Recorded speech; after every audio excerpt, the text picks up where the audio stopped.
All right. I'm not gonna be able to see comments, so I'm sorry that the image is going to be in reverse. Apparently, YouTube hasn't figured out that functionality of taking that and turning that off.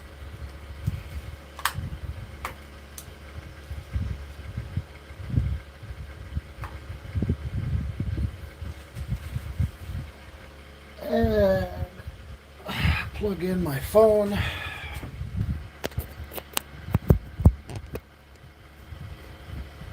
So, this is my first YouTube live. I do this often on TikTok. Sorry, cleaning the camera. But I'd really prefer to use this platform as much as possible in the future. So, we're going to try it out. I have this piece of Spalted Hickory here. Very nice piece of wood. I've already created one lidded box from it, and I've got enough room to make another.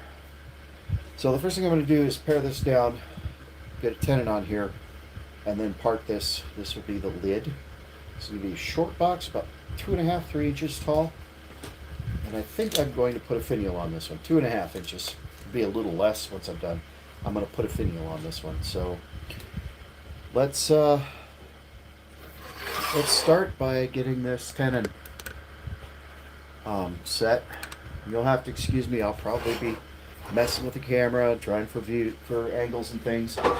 This will be filmed live, and then I will publish it later, probably Friday. Just to let you know, I am in the middle of purchasing a house and getting ready to move, and so I'm probably not going to be on top of my video production game for about the next month or so. So I'll try to get something out here whenever I can. So we're just gonna make this tenon a bit smaller.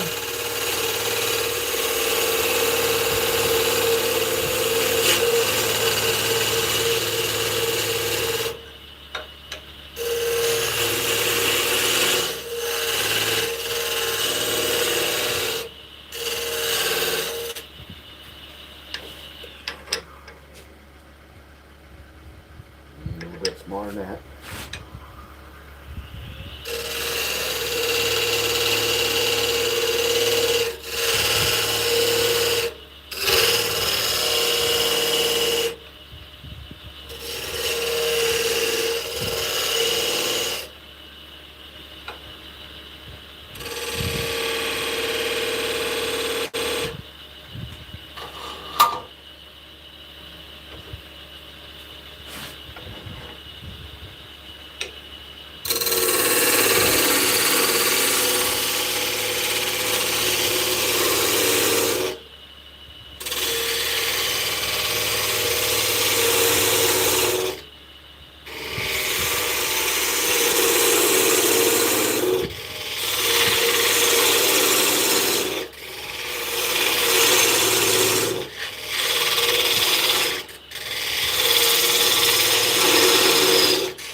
I think I'm going to form a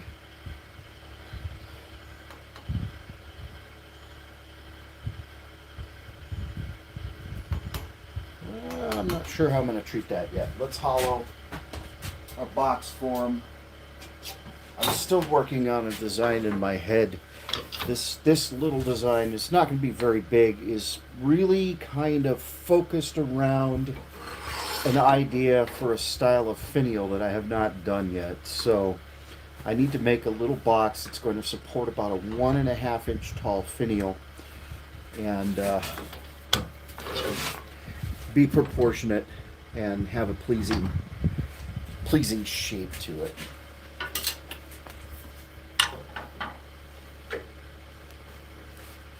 Set you over here a little bit. I'll try to be as gentle with the moves as I can as far as the camera, so I'll apologize in advance if it gets a little discombobulating.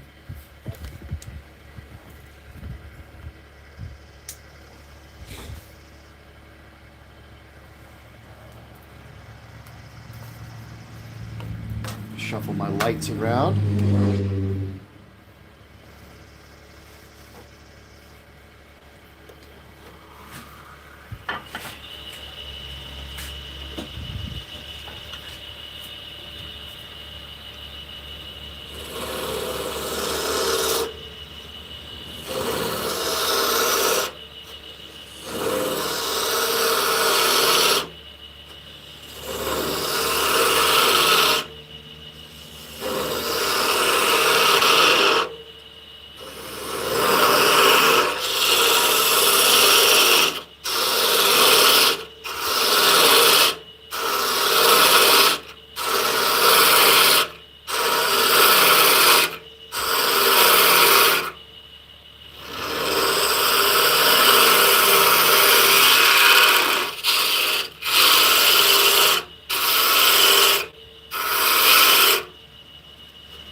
Take a round nose scraper.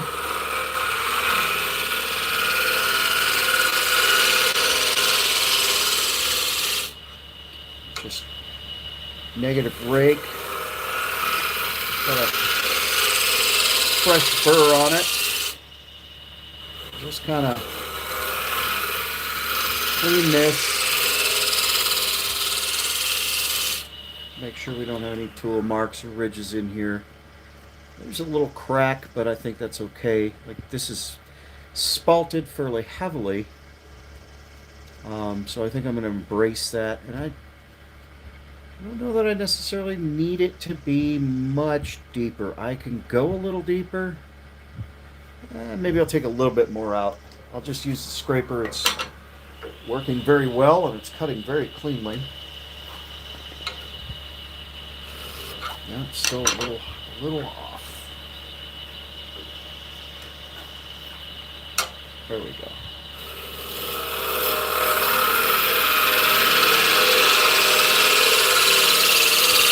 That burr is sharp enough. I'm getting a very nice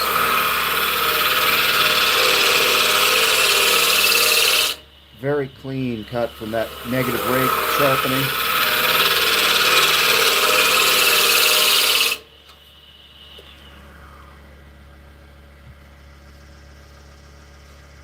Alright, a little bit more, very light.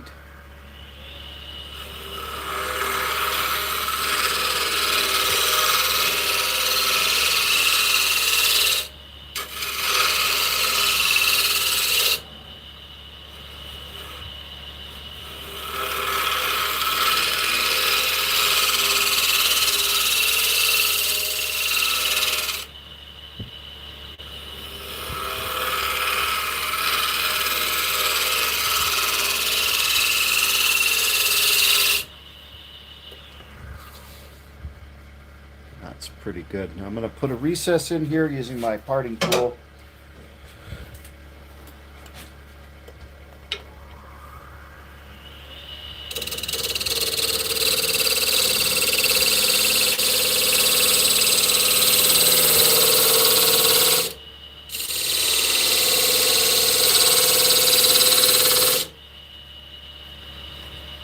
I'm going to look down over the top of the tool rest and make sure I have the shaft of the tool aligned with the bedway of the lathe. So I get a very straight shoulder. Make sure that is as straight as I can do. And I'll take my little 3/8 inch spindle gouge, clean this edge.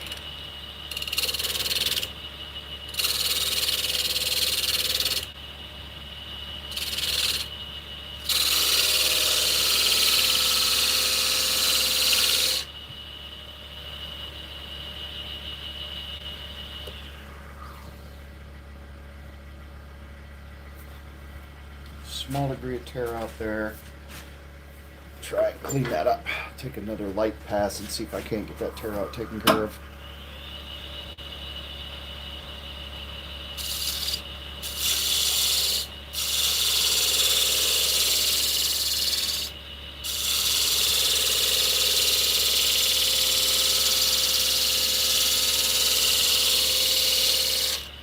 I'm just getting whisper fine little shavings.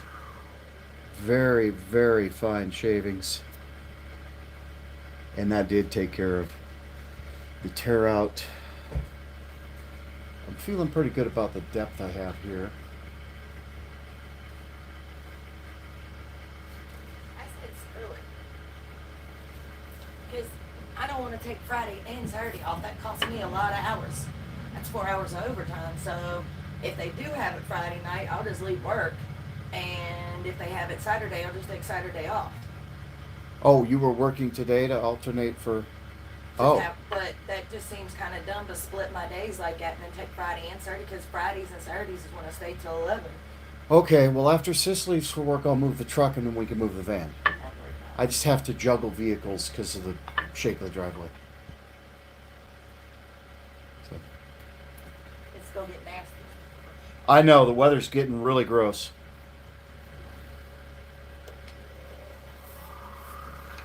Sorry, graduation on Friday. We're trying to figure out time off and stuff.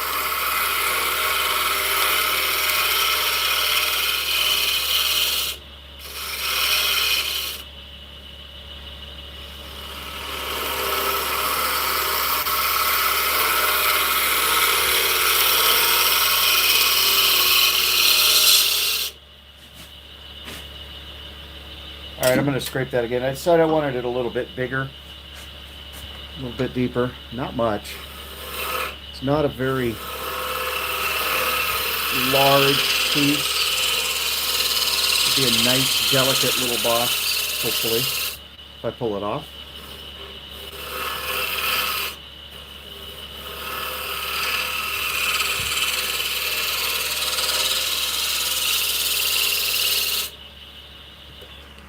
Just very gently. Okay. Now again, I do have this crack here. I think I'm going to be okay with that. And I'm not going to do any more work on this until after I get the lid hollowed and fit and we shape the outside. So I'm not going to worry about sanding this until after, which is kind of an odd reversal of order of operations, but it's going to be okay in this case. So now I'm just going to swap I'm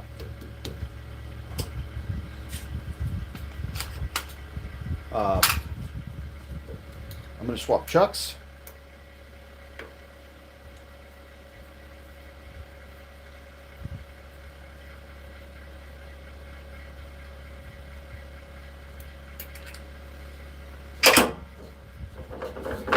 I'll leave this in so it doesn't move. It's an advantage of having two chucks. I'm glad I made the investment in the second one. I can put my lid in its own chuck,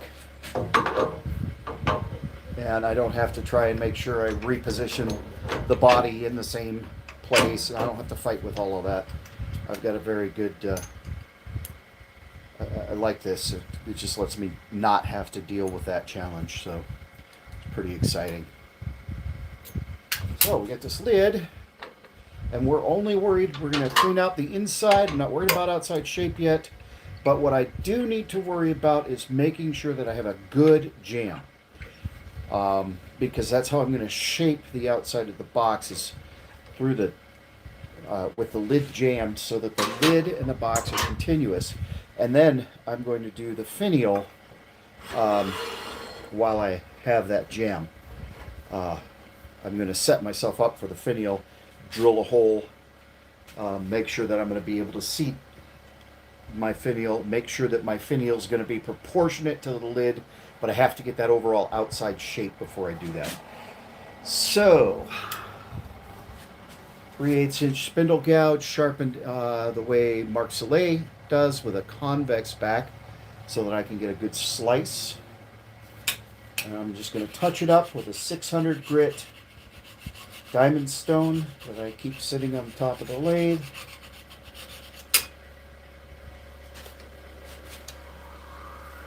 Bring my tool rest in a little bit closer.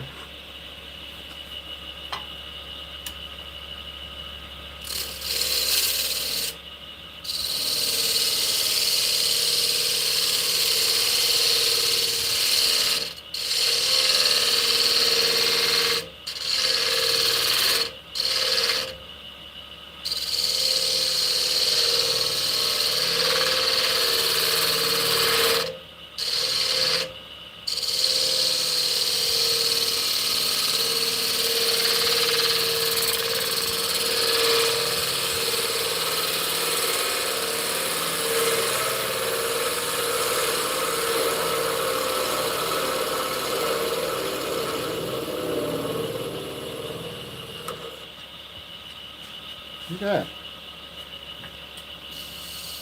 So I've got a nice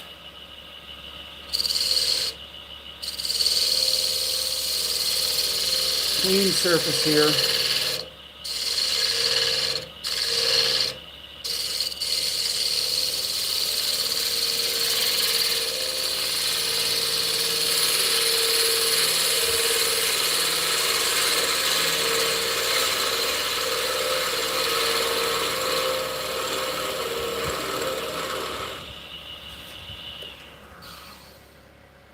That's good. I love the grain. The grain on this piece of hickory is so expressive.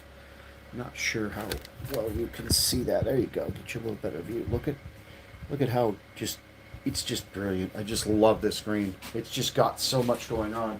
So I want to kind of take advantage of that. I want to accent that character. I'm going to take a measurement here from the inside rim of the base, and that's going to set my diameter of the tenon here. So it's just a mortise and tenon joint. Slow the lathe down, and I'm just going to touch the edge closest to me very lightly and make a mark. And I usually make it a hair wide so that I can creep up on my joint and get a good jam. That jam fitting is what makes all the difference. Alright, this little guy is in the way. Got that at cindydrozda.com, by the way, her website. That little magnetic LED light is fantastic. It's right here on your, right on the inside of your tool rest. Lights what you're hollowing. It's a really, really useful tool. I'm going to darken this up a little with my pencil just so that I don't overshoot it. It's a very, very faint line. And I actually might overshoot it, so I'm going to, again, creep up. This is something, if you want a good jam fit, you can't rush this. You've got to just take your time, and slowly clear your way.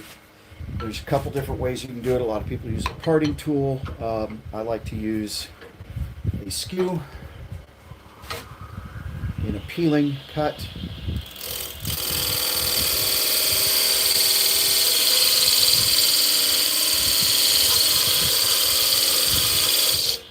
Again, I want to look down over the top of the piece. Make sure that I'm cutting it square, which is going to be directly, exactly parallel to the lathe bed rail. And I can, looking down, line up the tip of my skew, the cutting edge, square that up. And I know that I'm making it too big. I'm doing that intentionally so that I can creep up on this fit. And I'll just remove a tiny bit at a time.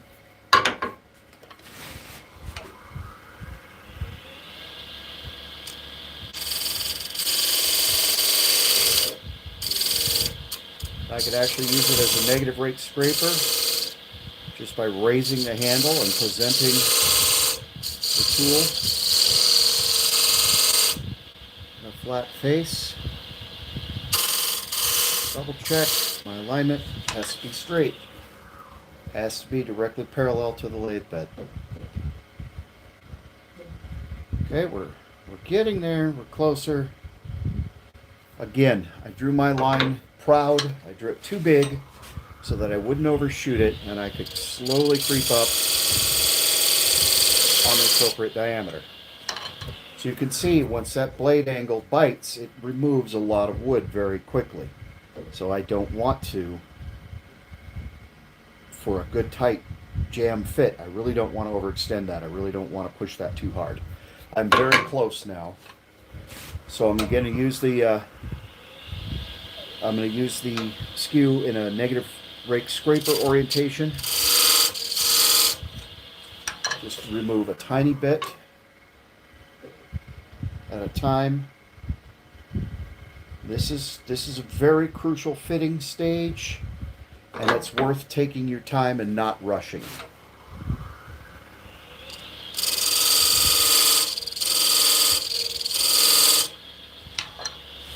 A little bit more.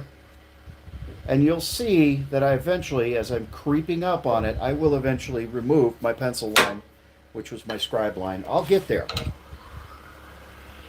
But I don't want to get there too quickly. Now I could chamfer this a little bit. Get a rub mark.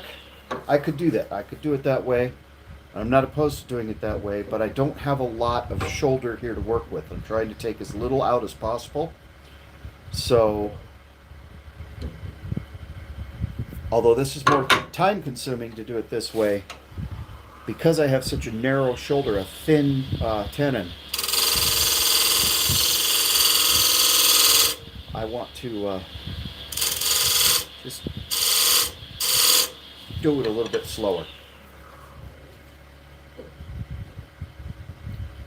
We are right there. Right there. One more light, very light scrape.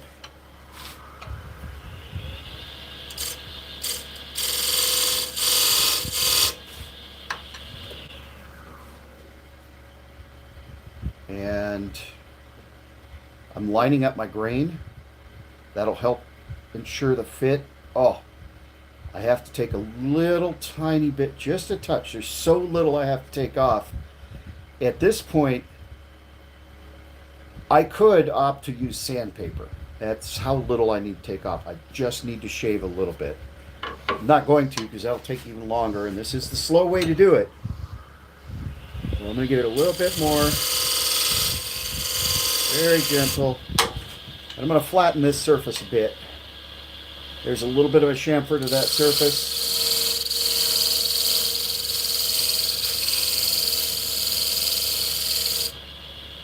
Clean it. That'll help us with this joint a little to make sure that that's even.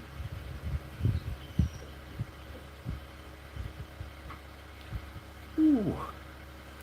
Okay, so I've got to take a little bit more off, and the reason why, this is very good. This is very, very tight, and that's why I have to take a little bit more off. If I jam this right now, if I push it all the way home, I'll never get it apart. Even being held onto with chuck on either end, I'll never get it apart.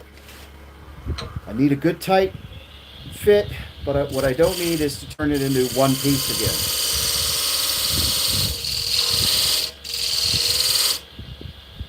Double check. Okay. That should do it. That should give us a jam that's sufficient to hold the lid while... Excellent. Excellent. That's actually, I overdid it. But you know what? That's actually going to work out in my favor. And the reason is because I did leave the shoulder more shallow than the tenon. So I can take a little bit more out of this shoulder.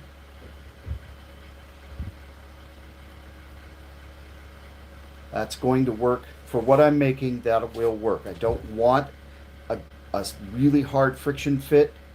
I know how to fit this so that it will allow me to shape the outside. So I'm okay with what I've got here. I did get a little bit too excited and I overshot it, but it's not gonna ruin things. Again, with my design in mind, understanding what I want this box to look like and the functionality of it, should a customer decide that it is going to be used for a function, I'm okay with where it's at. Drop this a hair.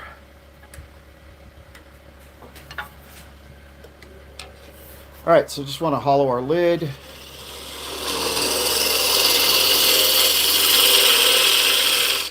One of the things that I've been working on is making my lids lighter.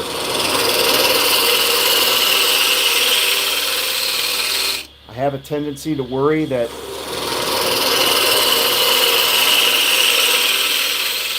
as I cut the exterior of the lid, I'm going to make it too thin, so I leave my lids too heavy. But what I forget is that I've got another 1/8 of an inch to up to 1/4 of an inch of room in the tenon in the chuck. So I can make this lid deeper. I can hollow it further and still have room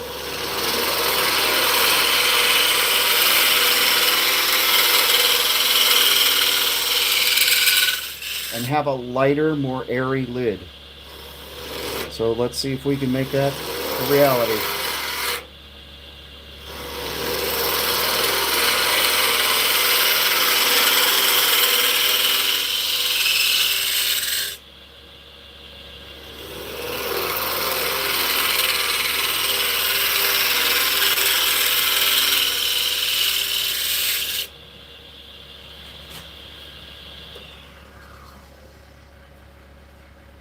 All right, we're going to take a very light pass with the scraper.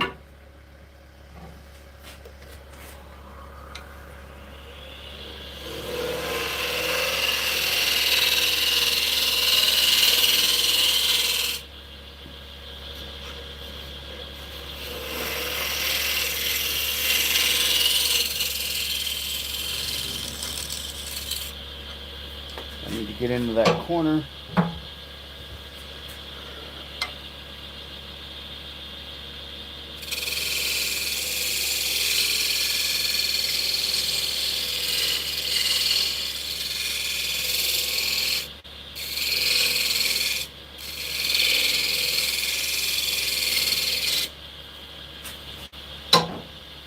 Don't quite have a scraper the right shape. I may need to make myself a new tool. Let's see if I can get this round nose scraper into that edge. Right here.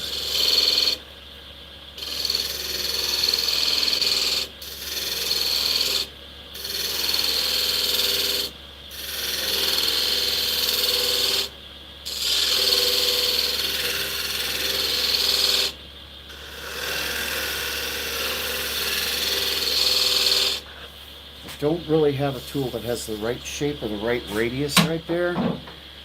So we're gonna do a little bit of a pull cut here, I think.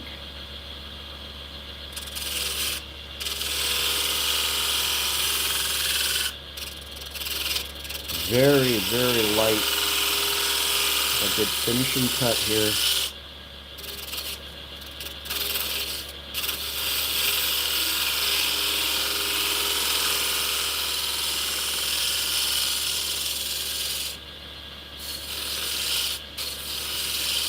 Literally removing as little wood as I possibly can. I just want to smooth that out and make sure that I've taken care of any tear out. Now, I like this shape. I think my depth is good. I've given myself a full 1/4 of an inch above the deepest recess here of wood, so my outside shape is going to be okay. I'm going to put a little decoration in here.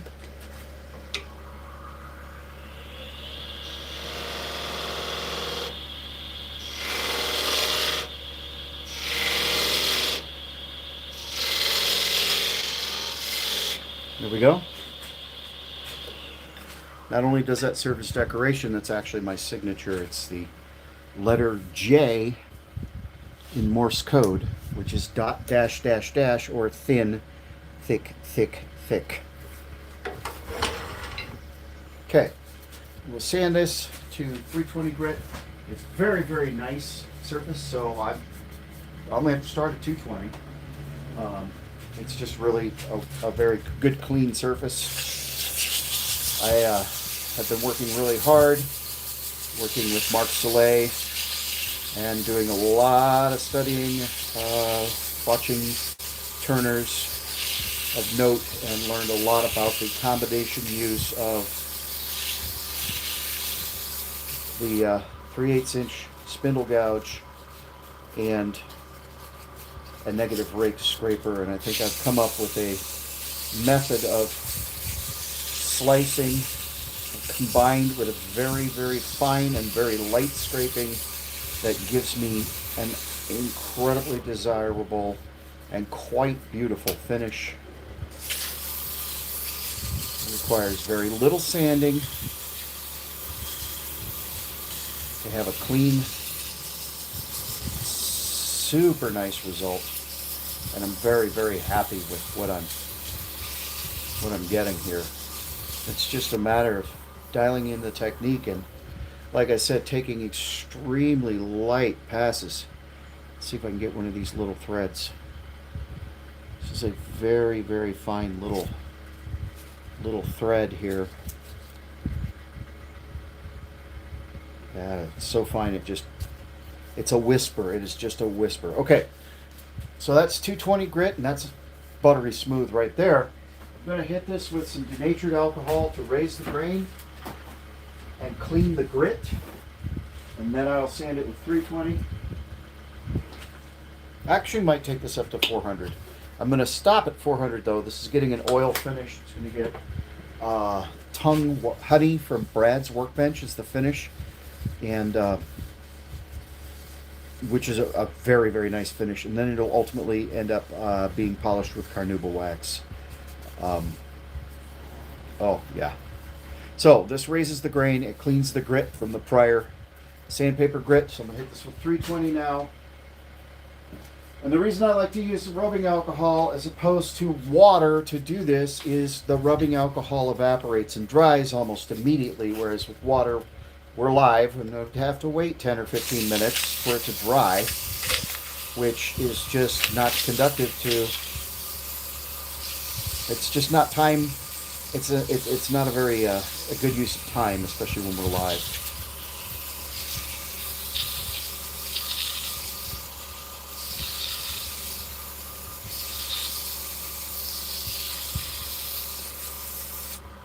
I also sanded both directions so that if you got a piece of grain raised up and you sand it one way, you kind of take it over. If you sand it then back the other way, you get both sharp edges and you make it smoother. So I do it in both directions, and I get a much finer sanding finish. And honestly, 320 is all I need to. I don't need to go any further than 320. I'll hit it with alcohol again to clean the grit, but I've already raised and sanded off the grain, and it results in an extremely nice, very fine finish. And I will even go so far at this point as to burnish it with a handful of shavings.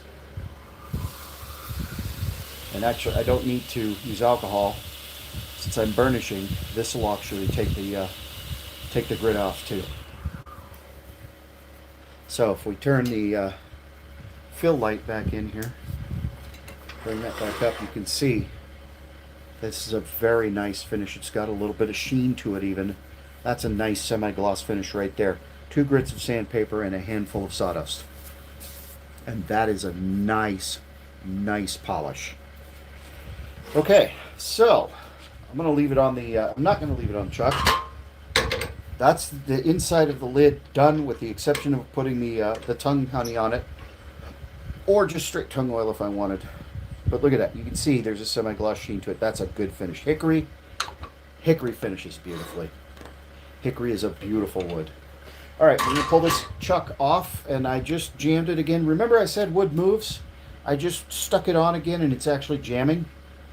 I am going to make my mortise a little deeper, just a hair, but I don't think I need to worry about fit at all.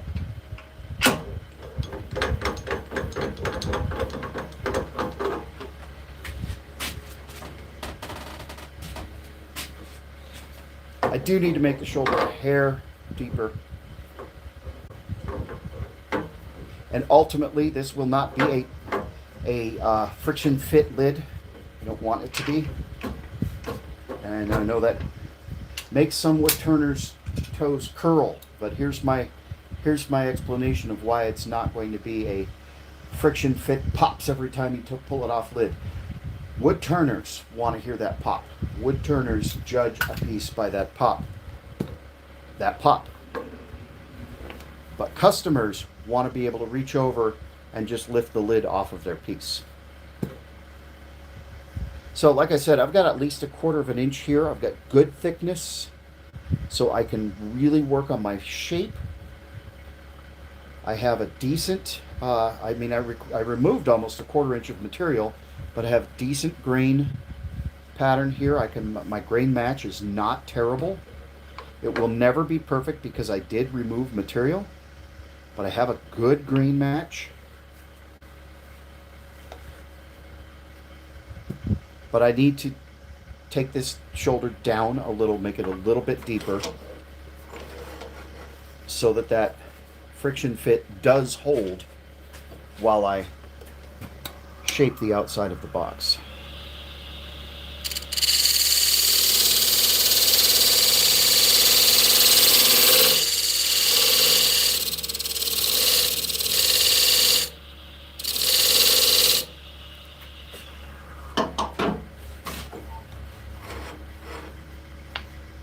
Okay, we're going to match our grain up again.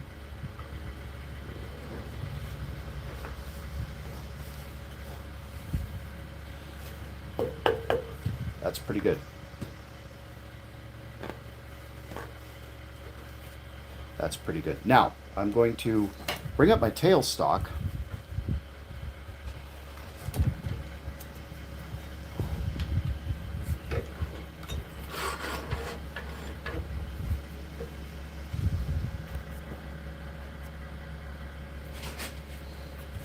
Put light pressure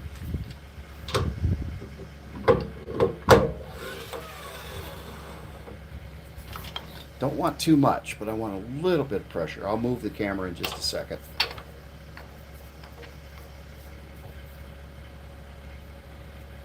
Just light pressure.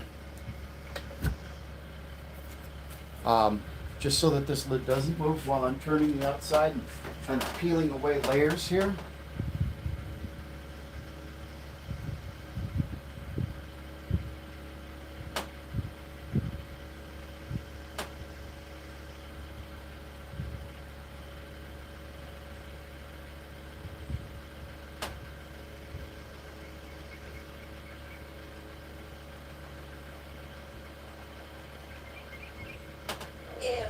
graduation is not till 7 and then they cancel it. I always want to turn around and take the day off.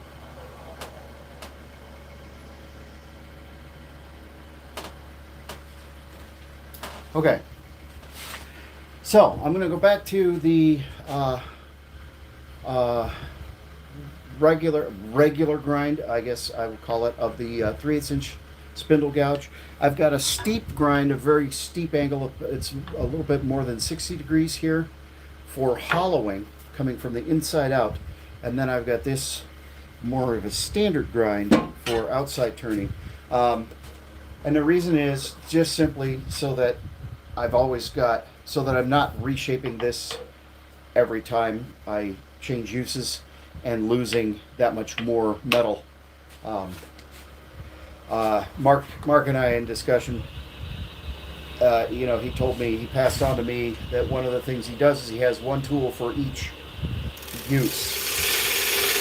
Now I'm very slowly building my tool collection. But he also taught me to stop working for the tools and make the tools work for me. And so having a tool that does specifically what I need it to without having to change my grind and change orientation every time just makes sense.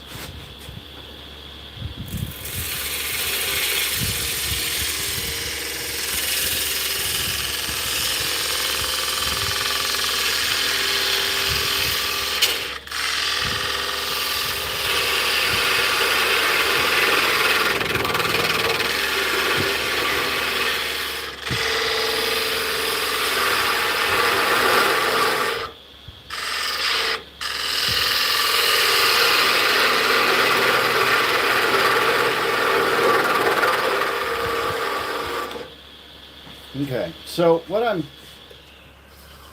I'm working towards here is a very, very slight dome. I'm not worried about a divot from my live center because I'm still going to drill a hole here to put a finial in. So the divot from the live center is not concerning to me. It's going to disappear. What I'm really focusing on is the shape of my piece.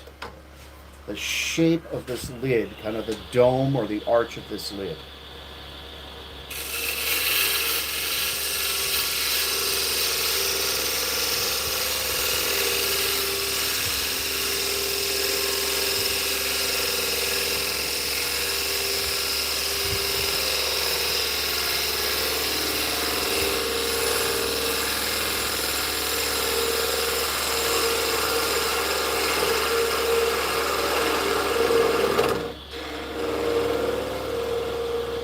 So I'm going to come up close, but I'm not worried about that little dot at all.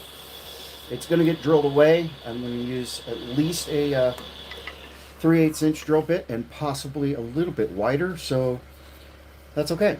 Now, here's where I really want to focus.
I'm very much about this shape I'm coming up with here.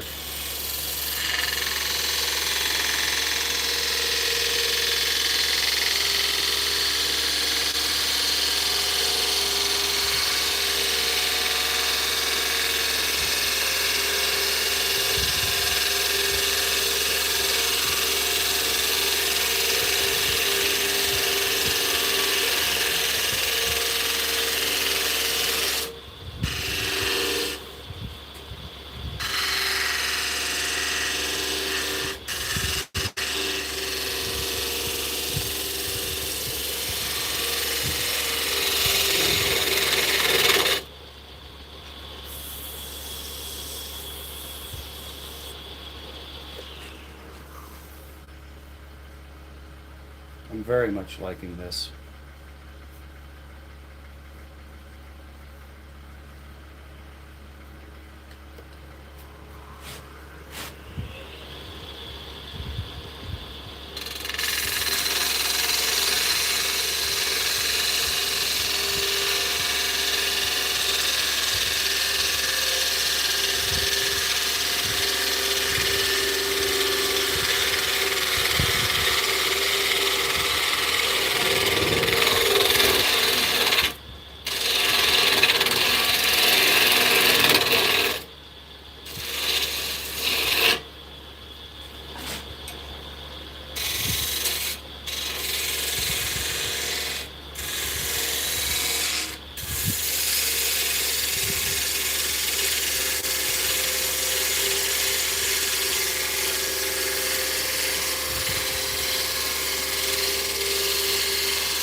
Get back around here and get a good slicing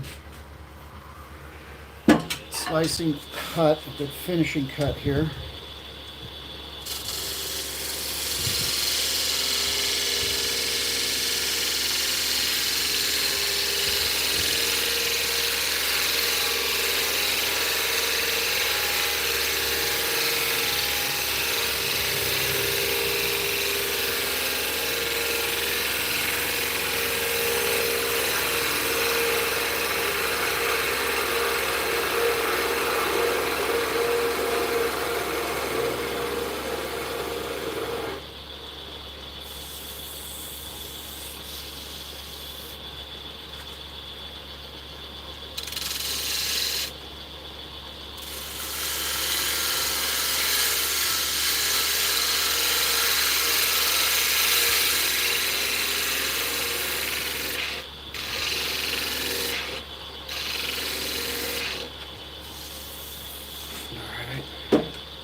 I'm going to try a very, very light scrape.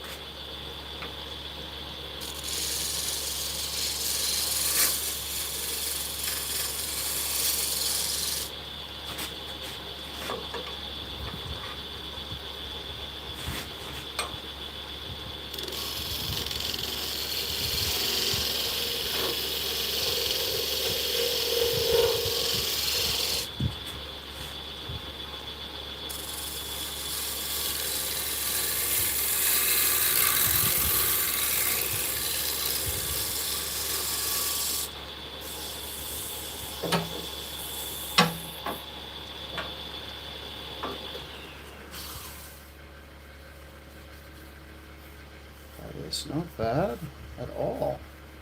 Okay, so again, we're going to start sanding with 220 grit. I'm going to go ahead and clean that little knob off. So if disaster would strike, this is the point when it would strike.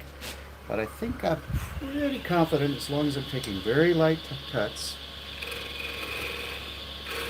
that we're not going to lose that rate.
pretty happy with that.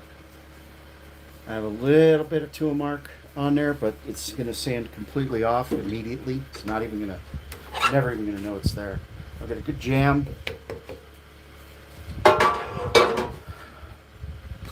But not too much jam.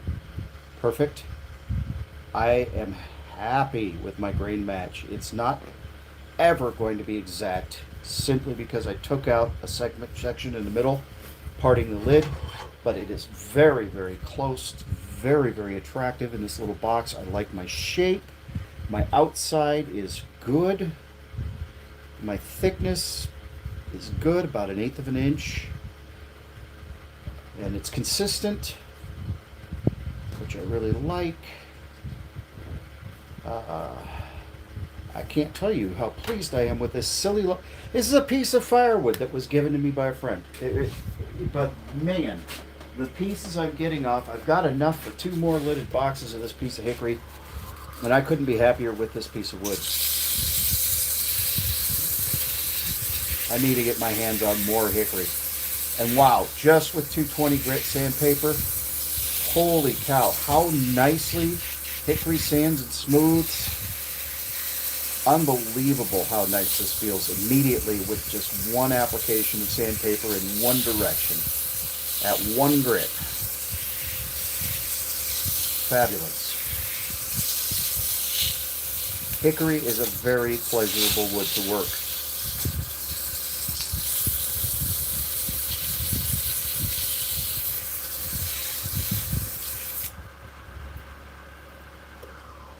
So I go in one direction, reverse it.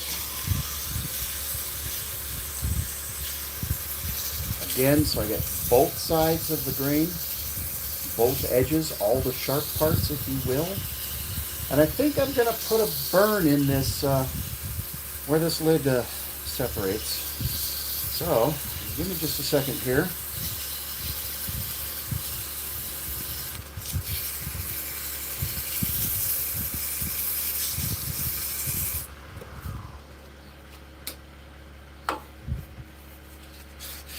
I've got a little bit of a ridge right here. If I sand with the grain of the wood, that's coming right out.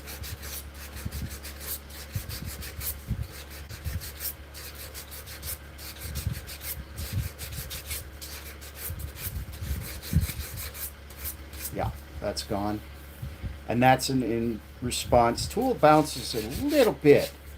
When you have something like this, it's a little natural feature here. There's a little hole that's, I think, the end of a trail of bug damage. And we got this crack here, which is okay.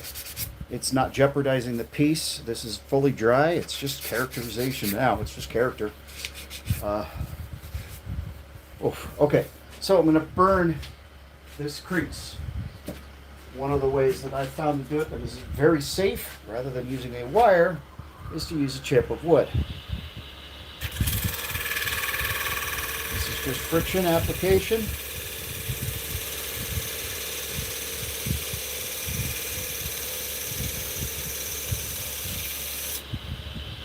There we go. Now, when I sand with my 320 after I raise the grit, I'll clean up the edges and the burn will be primarily inside here. I want to make sure it's good and dark. And I like that. It accents the shape. I like it. I just like it. I like it. Okay. Alcohol. Raise the grain. Remove the grit from the 220 so that we can sand at 320. We'll do the same thing. Sand it to 320 and then I will burnish the heck out of it. Then I'll take the lid off. And then I'll drill. Then I'll take the lid off and sand the inside of the box. Really, really, really, really, really happy with the shape this came out in. I really do like this. This is just a pretty little piece of wood. It's got so much character. It speaks to me. 320.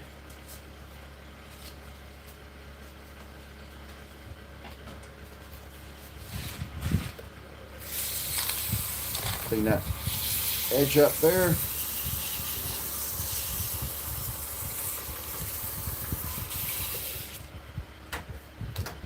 It's starting to loosen a little. Wood moves. I'm working it. I'm doing different things to it, and it's loosening it up, and that's okay. Again, I do not necessarily want a vacuum tight pop fit here. That's certainly a craftsman thing, and it's a thing that's a bragging rights amongst other wood turners, and there's nothing wrong with it. But when it comes to the time where a customer wants to open the lid of a box, most of them prefer to be able to do it without having to fight the box.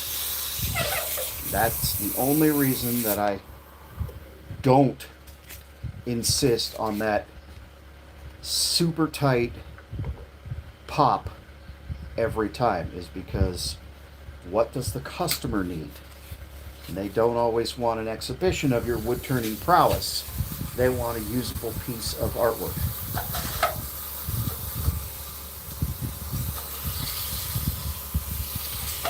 Now you'll notice it's becoming loose enough that it might be a problem when I drill it. There are two different ways I can solve that issue. One, and we'll try it, I'll show you, and if it works, I don't need to try the other. But one is a piece of paper towel simply propped inside the lid, creating enough friction to hold it from spinning. If that doesn't work, painter's tape is always an excellent way to solve that problem. So let me line my grain back up. All right. I'll wipe this. Well, no, we're gonna burnish it. So let's get a piece of paper towel in here, and I do have to have this lid tight enough for a moment so that I can drill. And it looks like the paper towel is going to give me what I need, because I'm going to drill it. I'm going to burnish it first, and then we're going to drill a recess for the finial. And what's kind of funny is the whole point of this box is the finial I'm going to make. It's something I've seen on other people's pieces, and I really like the shape, and I want to make a piece with that shape finial. Not going to be very big.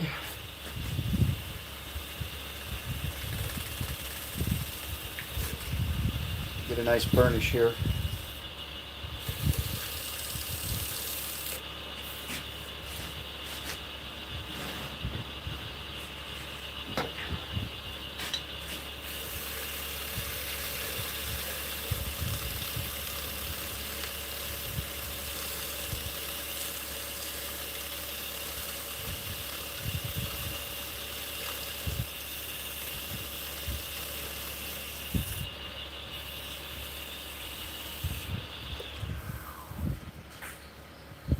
This is a lovely little box.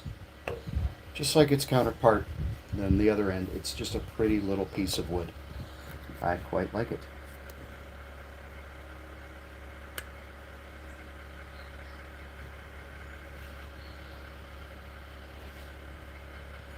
I quite like it. Okay, now we're going to drill a hole. So I'm just going to bring my tailstock up. I'm going to put the Jacob's chuck in there. Sorry, that just... You know, I put these handles on here for ease of use, and I wasn't thinking about the repercussion in regards to camera angles. But when I get in the new shop, as soon as we move, I will be upgrading my camera holding and angle capabilities, and we can work around that kind of inconvenience. So I what I was hollowing, but obviously I was using the extended Forstner bit. Oh, that was for my salt and pepper cellars. Don't need that. What I do need is, I think I'm going to go with 3/8 inch. I think we're going to just put a very, very shallow 3/8 inch hole, and I'm wondering if I will get less of a indent in the center from a Forstner bit as opposed to the this bit, which I know the name of, but I'm blocking it because I'm thinking about it, so I can't remember what it's called. So let's see what I got here. This is 5/8. I think this is 3/8. These little Forstner bits really jam into the packaging here.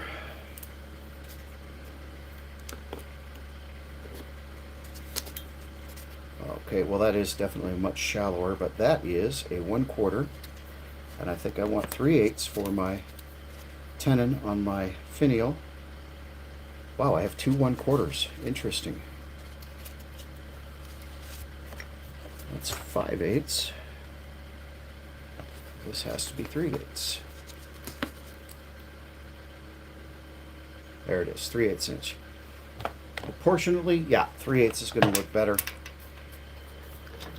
And there's a much shallower look. If you look at the tip, there's much less on the Forstner bit than there is on the brad point. So I'll use the Forstner bit as opposed to the brad point. These brad points are also getting dull. It's about time for me to either find a sharpening jig for them or replace them, because that's one of the main sizes I use on a lot of my pens as a 3/8 inch. And so it is getting well worn, especially with spalted and, or not spalted, especially with stabilized burl. That brad point wears out fast drilling stabilized burl. Okay, so I'm going to slow my speed down about 420, 500. I'll go to 500. And I'm just very gently ease the Forstner bit in. I'm not trying to get very deep. I just need enough that I can get a 3/8 inch tenon, at least 1/8 of an inch into this lid.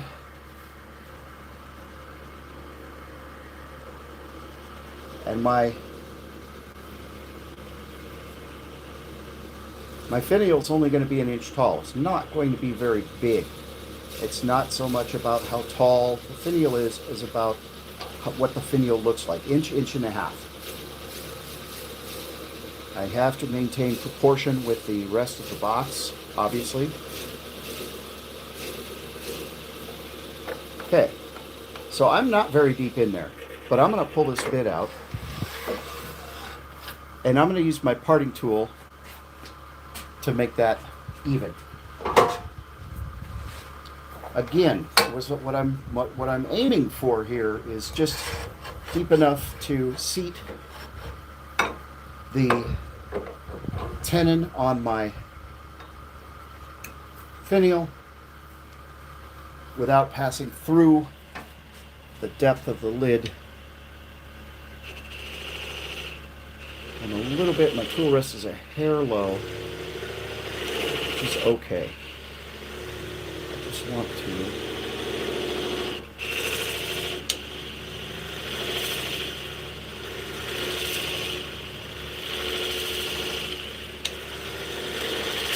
make that flat across the bottom. Hang on a second here. I will raise this up just a skosh. Back it up a little bit so I have a little bit more directional control of my parting tool.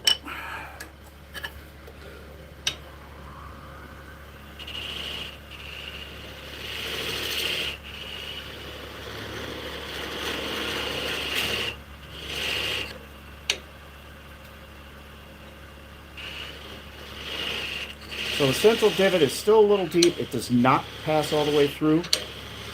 I don't want it to. If it did, I'd drill all the way through, and then my finial would go all the way through. And I would just deal with that, but I don't have to.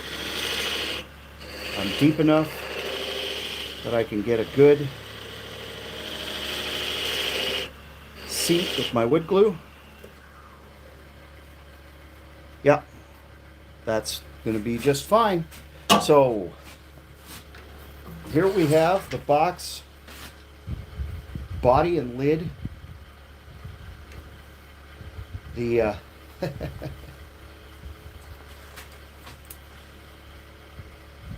paper towel method works well. There we go.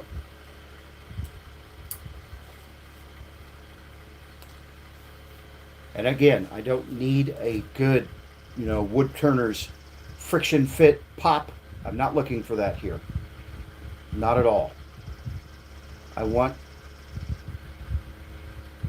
the observer to be able to just simply pick the lid up. It's a good fit. Doesn't rattle, but it's also not so heavily friction oriented that you can't utilize the piece. There is a crack right here, but it's superficial, so I'm going to not worry about it because it's actually kind of attractive. All right, we're going to sand this, burnish it, same thing, 220, 320, and burnish.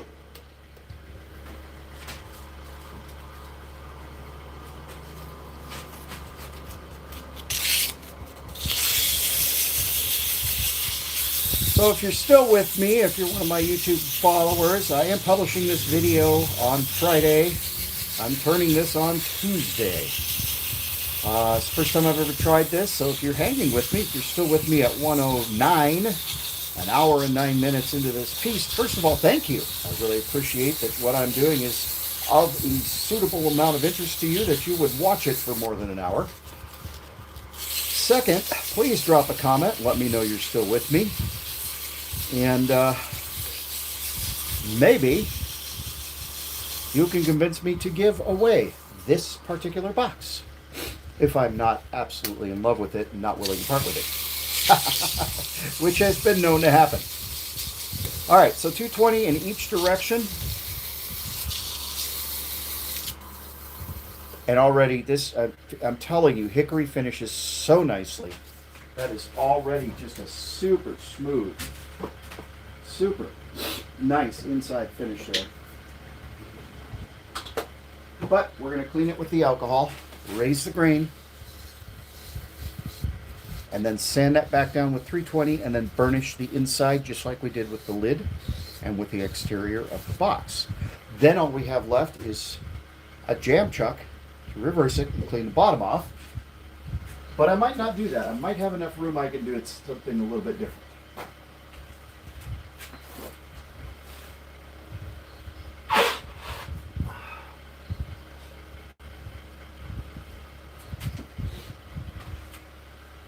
Might do something a little bit different. Okay. That's going to finish out nicely.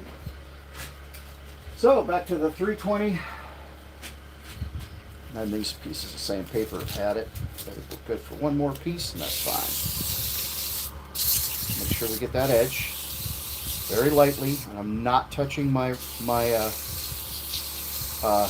fixture, my fitting at all. I don't want to. I don't want to destroy that. I have a good fit. If I sand it away, I'll have a loose, sloppy lid, and I don't want that. I don't want a super tight jam, but I definitely don't want a sloppy, loose fit either. So,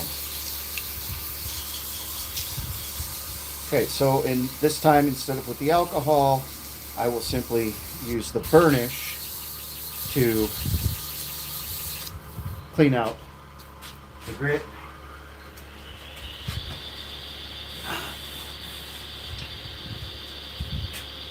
And I need a bigger handful. Give me a second here. This is so dry that I'm not getting good long shavings. I'm getting fine shavings, but not long shavings. This hickory's very dry. All right, burnished. Oh yeah. Oh, that's just buttery smooth. I mean, that's incredible how smooth that finishes out. Really is. Okay, there's my lid. Insides, the box and the lid complete. So, I think I have enough space. What I'm going to do is actually part this with my little 3/8 inch spindle gouge. I'm going to bring it up in a concave attitude, clear away wood, and slice it. So I'm going to start with a V cut. I'll move you around. Let me move you around so you can see this technique. This is something that Mark Soleil taught me. Apologize for moving the camera while we're watching it. I know that's disconcerting. So, starting with a V-cut, and I'm removing waste wood simply so that I can access the base of the piece. I have to give my tools somewhere to go. And then I'm going to slowly, couple passes here, bring the tool around.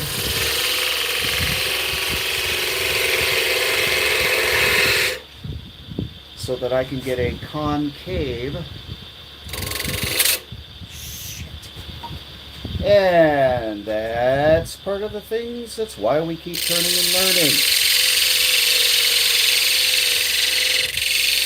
What happened there was I didn't have my angle of my blade correct.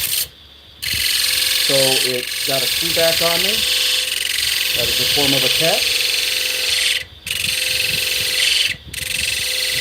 So I'm going to have to clean this up.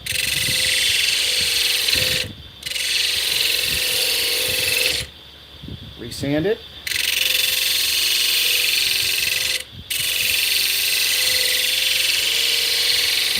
I have enough wall thickness so I can do that without losing the integrity of my piece.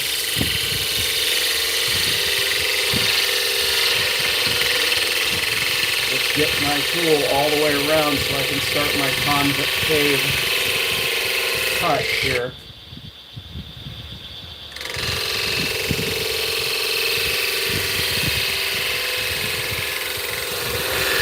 That's good. That's good. Okay, I've got room. Take another pass here, light pass. Get a finishing touch.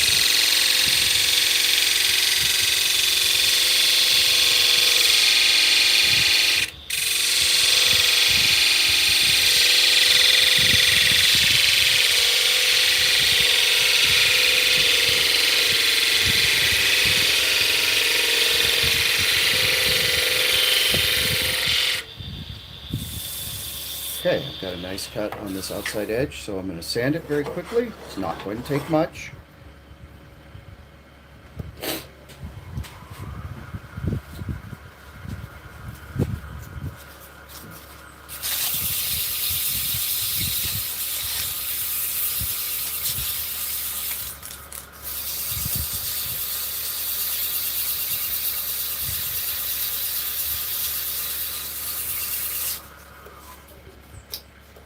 Both directions.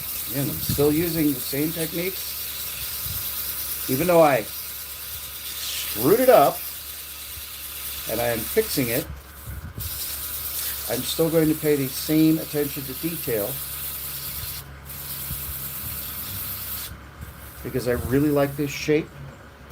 I really like the form here, and I want to maintain that. I want to preserve that. Alcohol.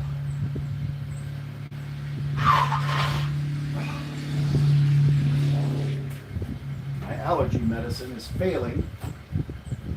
Right on cue. Get in the shop.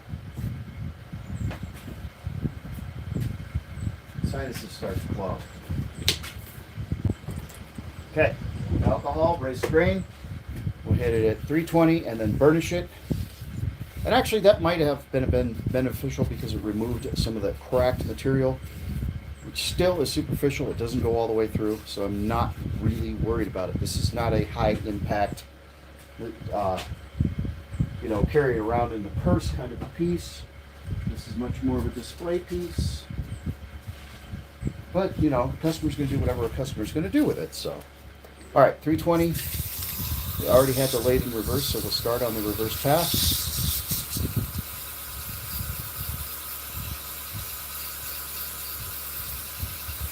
And that's so smooth already. I can't even tell you. If you picked this up, you would not know that I stopped at 320 grit sanding. You just wouldn't. Hickory sinds, it finishes so beautifully. I just couldn't be more pleased with how lovely this wood is. Really, really nice. It's very enjoyable to turn. Even when you have a screw up like I just did, it's still pleasurable to turn this wood. All right, let's get a burnish in here.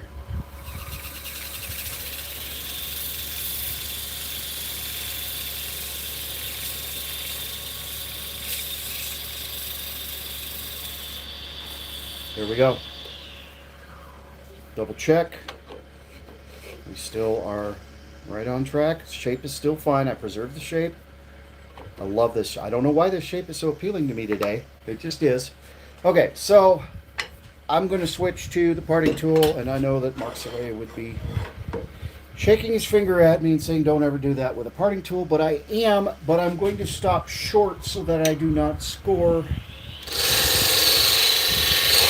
the underside, and I will finish it with a little hand carving to remove the nub.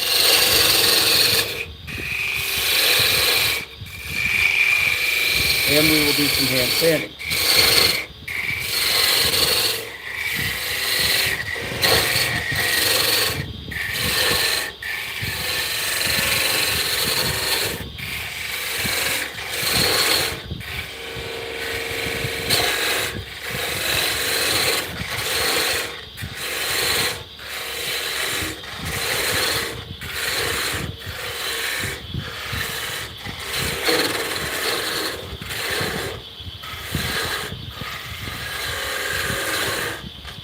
One clean pass.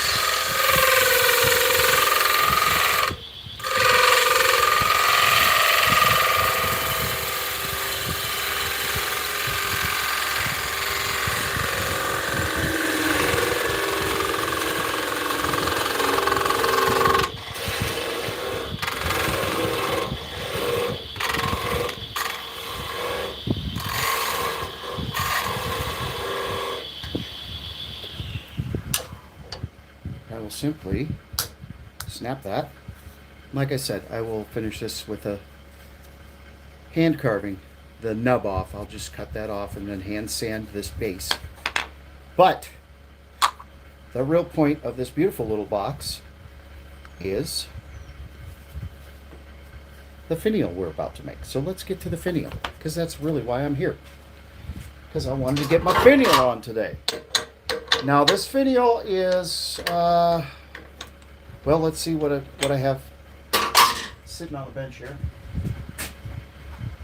I have some red heart. I don't want to use that. I have some desert ironwood. I'm not real excited about using that. I have some Gaboon ebony. I think I'm going to use a piece of this Gaboon ebony. But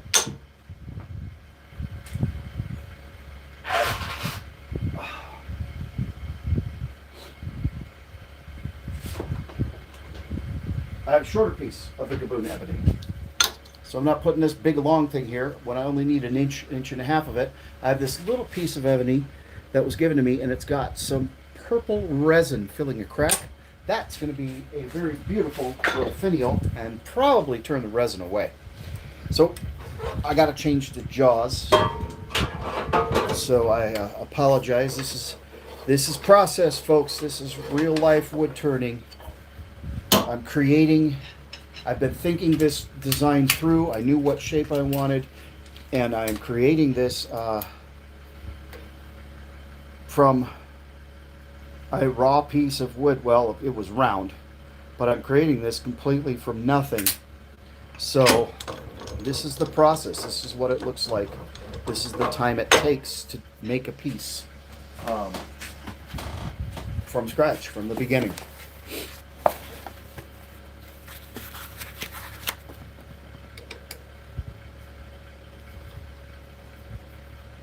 So bear with me. I'll touch you down here. Sorry. Let you see. You sort of see.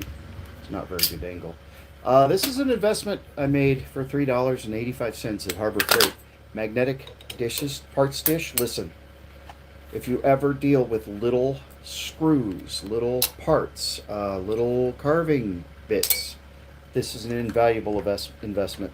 It's magnetic. It sticks to your lathe, sticks to the pieces, the little screws, stick to the dish. If you drop it into the wood pile, you just simply take it down there and pass it over the wood pile, and it'll pick the screws up right out of the sawdust for you. It's a handy little tool. And it's very inexpensive, but let me tell you, is it a nightmare saver? I have spent many a long moment, dozens of minutes, maybe a couple hours total, over the last few years, fishing around on my floor looking for dropped chuck screws. So it was worth the $3.85 to get the magnetic dish from Harbor Freight and solve that issue. T222.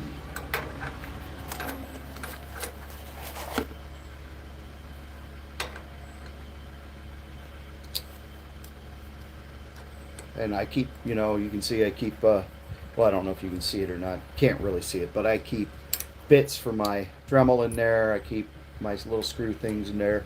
I keep my chucks in a bigger one, my drill chucks for my, drill chuck for my Jacobs chuck. My drill keys, I should say, by Jacobs chuck. My center punch, off my Shopmate center punch, I keep in a dish, all a magnetic dish so that I don't knock them around. And when they fill with sawdust, it's all magnetic, so I just hit it with the air compressor, blow the sawdust out, and all the stuff remains. Useful little tool. So there's your pro tip. Okay.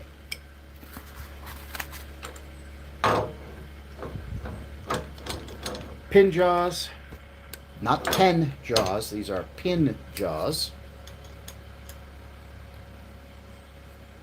P-I-N. Lock my safety screw here. Blow my schnoz again, because my sinuses are really going now.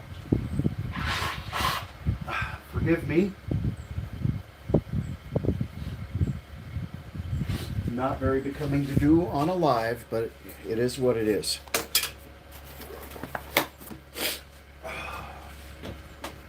And I don't think it's the wood dust. I think it's just the allergies and the weather.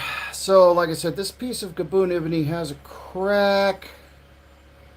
It looks like, I don't know if this is going to work. There's a deep crack, right? See that crack? It doesn't look like the resin filled it. So hang on.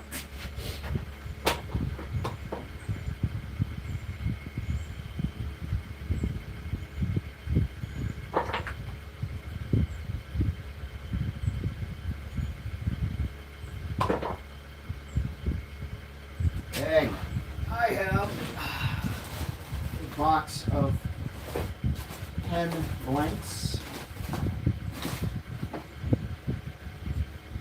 Or pen blank sized pieces, slices. There's some African blackwood, Purple Heart. Let's go with Purple Heart. I'm not in the mood for African blackwood. I don't think it's going to look right. The ebony is lighter than the black heart, so it might have looked right. But I think we're going to use blackwood, not black heart, blackwood. I think we're going to use Purple Heart. Let's get it centered up better here.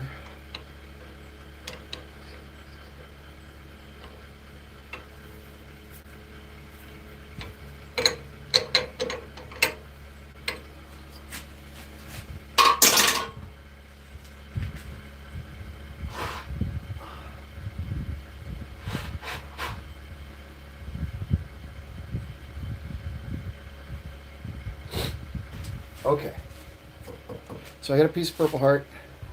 It's pretty much dead center.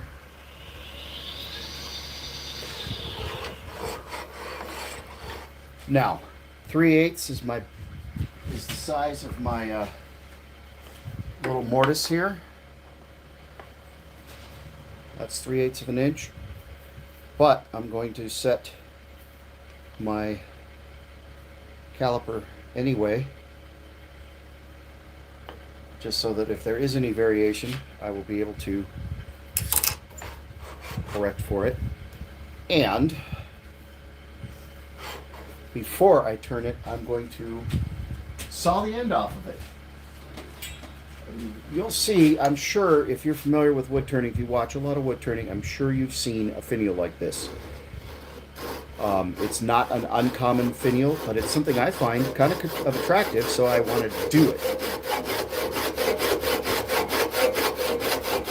I'll give myself a very slight angle. It looks like about 35 degrees, not quite 45 degrees, a little less. I don't know how important the actual angle is, but if you're wondering, I'm going to guess 35 degrees. That's not terribly important as much as you just want an angle on the face there. So we're going to start at the end of the finial and we're going to work our way back, but this finial is a little bit unique in that it is a cone shape, narrower at the base, wider at the top, and then I'm going to put a sphere or a ball at the bottom, and then we'll make our little tenon at 3/8 of an inch.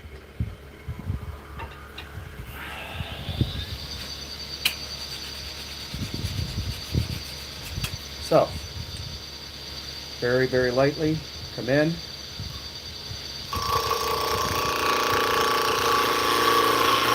I'm cutting off of the end because I'm coming from unsupported to supported grain.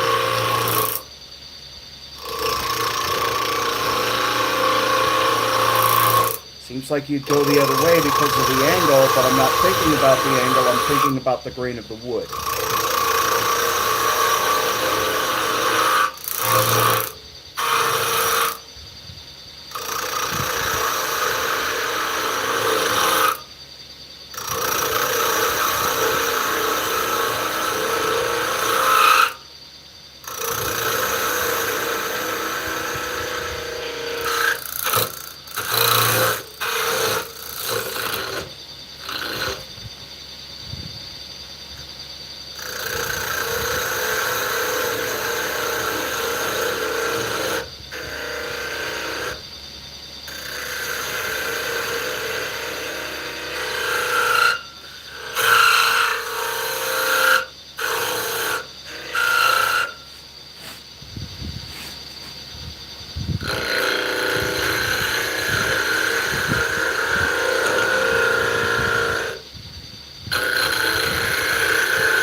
See how close we are. Got a little bit of room.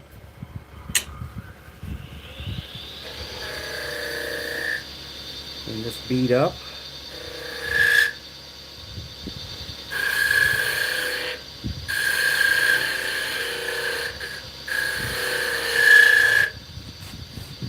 around that edge a little bit more.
Oh yeah, right where I want it to be.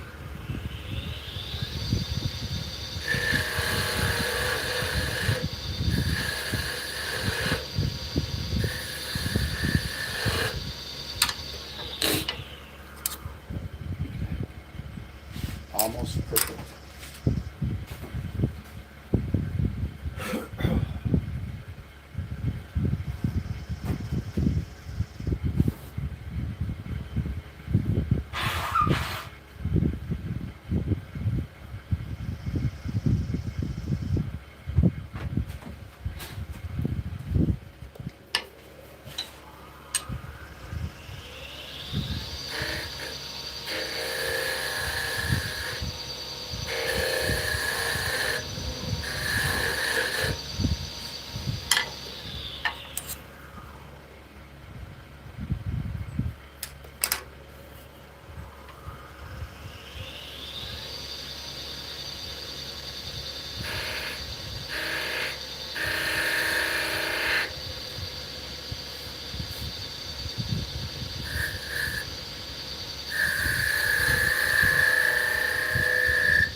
Perfect. Okay, a little tiny bit of sanding, a little burnishing. This will get the same oil finish treatment as the rest. Just gonna hit this with 320. Oh, I'm sorry, for 220. And then 320.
120.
We'll burnish it.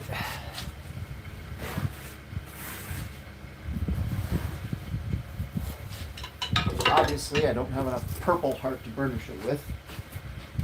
A big handful of the hickory shavings will be fine.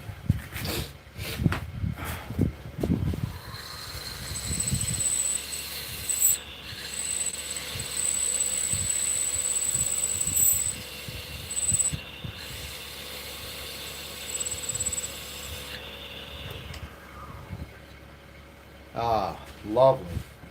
I do like Purple Heart quite a bit. Okay, I'm going to use my narrow parting tool. I only need a wee bit of that tenon.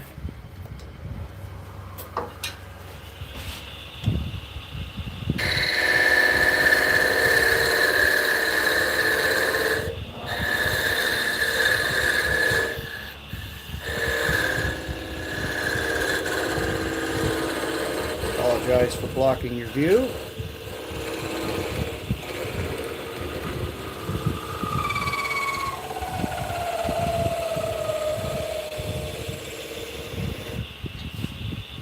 Tiny little tenon. There's not much here. All right, a little sandpaper. Let's see, we have some 180, 120. Just rough up the base. Take that little nub off.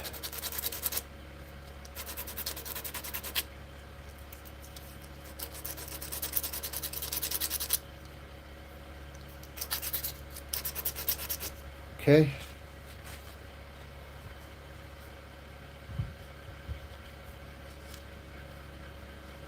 And there we have. Oh, I'm absolutely in love with this. I love it. Obviously, I need to get some oil on it, and I need to finish the bottom of the box here. But yeah, and I dropped my little finial. Not the end of the world. It didn't go very far. I heard it fall.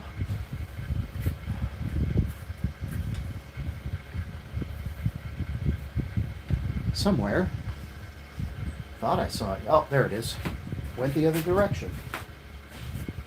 Went the other direction. So I'm going to put a little bit of Tight Bond 3 here, just a little smidge, and squish it in there. And here you have this wonderful little box. That's delightful. I'm very happy with how this came out. I'm very happy with how this came out. You'll almost get a friction fit here. Hang on.